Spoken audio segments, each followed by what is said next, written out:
Welcome to Sweet Life Beat Life. We hope this video helps. In this video, I will explain how to replace the battery in a Chevy Bolt key fob. First, gather your tools: a small flathead screwdriver and a new CR 2032 coin cell battery.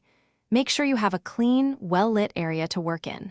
This simple task can save you a trip to the dealership and is easy to do at home. Let's get started with the first step. Now, let's open the key fob.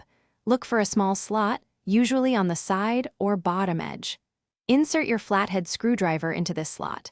Gently twist the screwdriver to pry the two halves of the key fob apart. Be careful not to use too much force to avoid damaging the plastic casing. Once separated, you will see the internal components.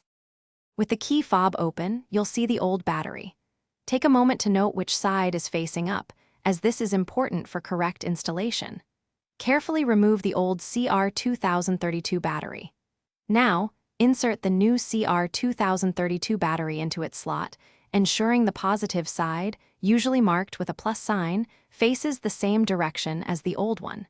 It should fit snugly. Finally, it's time to reassemble your key fob. Carefully align the two halves of the casing. Press them firmly together until you hear a distinct click, indicating they are securely fastened. Once reassembled, test all the functions of your key fob, such as locking, unlocking, and the trunk release, to ensure everything is working correctly. You've successfully replaced your battery. Thanks for watching. Consider subscribing if we helped you.